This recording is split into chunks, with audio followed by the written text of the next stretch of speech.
Assalamualaikum warahmatullahi wabarakatuh. Selamat siang teman-teman Rudat FM. Berjumpa kembali dengan Rudat FM di Jakarta Utara.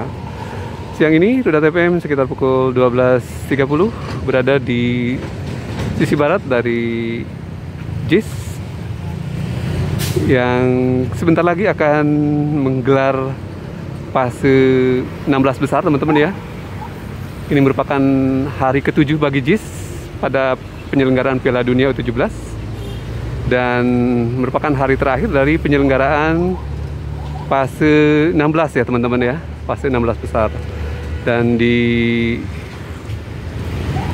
hari berikutnya tanggal 24 JIS akan menyelenggarakan fase perempat final ya teman-teman. Jadi ada 2 pertandingan di fase 16 besar di JIS dan 2 pertandingan kemudian nanti adalah fase perempat final. Hari ini tanggal 22 November 2023, hari Rabu, merupakan 16 besar yang akan digelar 2 match teman-teman ya. Yaitu pertama Inggris melawan Uzbekistan pukul 15.30 dan pukul 19 yaitu Prancis melawan Senegal. Jadi ada grup C dan grup E yang menjadi pemuncaknya adalah salah satunya Inggris dan grup E adalah Prancis ya. Melawan grup lain ada grup B dan grup D teman-teman ya. Dan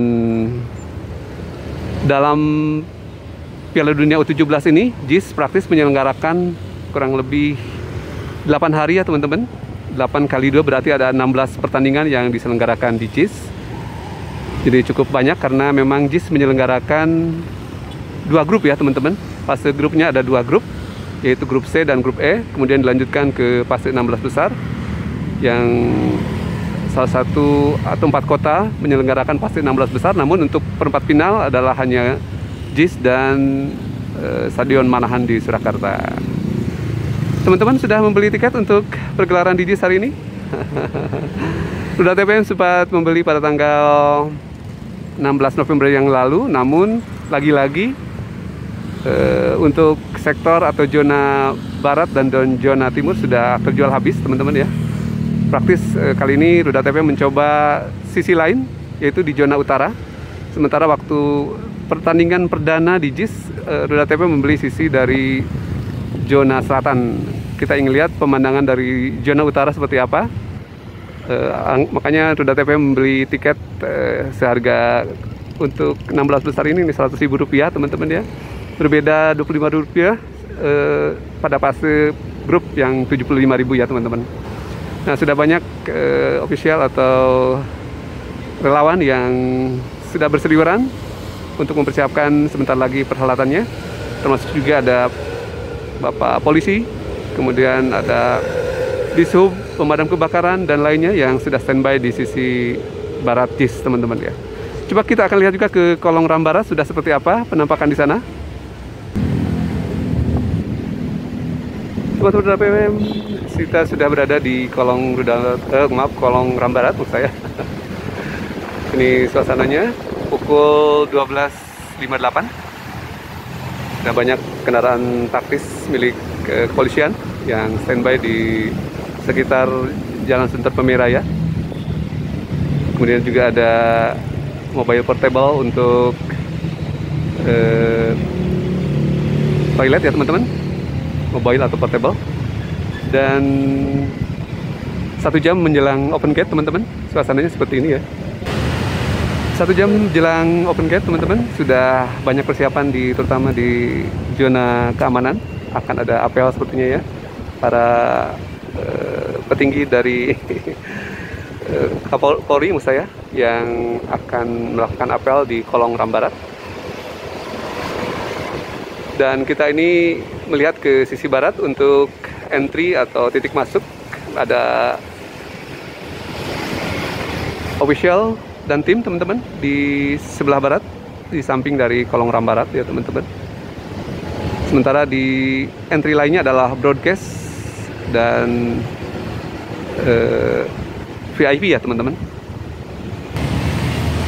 Pemandangan sisi lain dari Jakarta International Stadium yang berada di pertigaan antara Sunter Pemiraya dan Jalan Baru Ancol Selatan. Dan kita bisa melihat jalur pedestrian yang selesai direvitalisasi. Sudah cukup komplit sekarang ya teman-teman, dibanding tentu saja pada tanggal 11 November yang lalu. Roda TPM hadir untuk melihat pertandingan di laga perdana. Nah, sekarang sudah ada tambahan berupa jalur hijau ya teman-teman, bougainville, yang menutup sebagian dari amphitheater atau tangga ya teman-teman. Namun belum seluruhnya tercover dengan bougainville-nya, masih proses ya teman-teman. Yang mungkin sudah cukup lengkap adalah di jalur pembatas hijau dan jalur hijau yang berada di arah jalan raya ya teman-teman ya. Kemudian juga halte Transjakarta atau halte non BRT juga sudah ready sepertinya teman-teman, sudah bisa dipergunakan oleh pengunjung. Nah, itu teman-teman, jalur pedestrian yang sudah direvitalisasi namun belum tuntas seutuhnya karena masih ada bagian yang belum ditanami dengan tanaman ya, yang merupakan penghubung antara jalur pedestrian dan ram barat. Masih ada media tanam yang belum dituntaskan.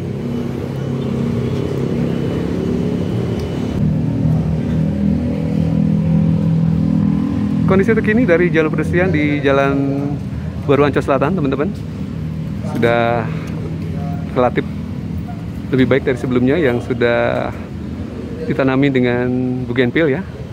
Namun masih menyisakan bagian yang penghubung antara ram dan jalur pedestrian.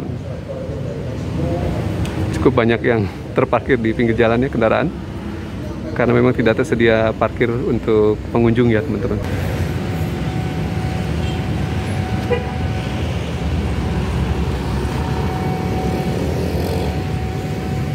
Penampilan terkini dari jalur pedestrian di sekitar JIS, teman-teman ya. Memasuki musim penghujan, tanaman yang sudah ditanam relatif baik, relatif segar. Dan tanaman existing juga tabebuya sedang ada yang berbunga ya teman-teman, bermekaran. Tabebuya pink. Di jalur pedestrian juga ditanami tabebuya teman-teman ya. Ada pink dan ada putih kalau tidak salah ya teman-teman. Di masa depan tentu saja akan memberi suasana yang baik ya di sekitar ini. Tentu saja rindang dan ada warna-warna menarik dari bunga tabebuya dan bougainville, teman-teman. Suasana ram barat dan pelajar ram barat, teman-teman, pukul 13 lewat 10 menit, teman-teman. Tanggal 22 November 2023, jelang perhelatan laga 16 besar di hari terakhir, yaitu 2 match teman-teman di hari ini, tanggal 22 November ini.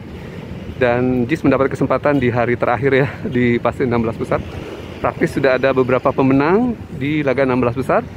Hanya menyisakan 2 pemenang lagi ya teman-teman, yaitu antara Inggris melawan Uzbekistan dan Prancis melawan Senegal. Prancis di grup E teman-teman, sementara grup C ada Inggris ya teman-teman. Ini suasana pemeriksaan barang dan tiket teman-teman. Kemudian ini adalah suasana di halte JIS. Rute ada JIS 3, Harmoni atau Juanda JIS, ada juga 14 Koridor Senen JIS dan 12P yaitu LRT Gangsan 2 menuju ke JIS. Jadi sudah ada 3 rute ya, terutama yang bis besar, kemudian ada juga aneka mikrotrans dan mini trans. Jadi sudah cukup banyak yang mengakses JIS teman-teman untuk transportasi massal, terutama yang berada di kewenangan dari Pemprov DKI Jakarta, dalam hal ini BUMD atau badan usaha milik daerah, yaitu Transjakarta. Kita masih menunggu waktu untuk pembukaan gate teman-teman. Ini suasananya masih lengang dan sangat terik teman-teman ya.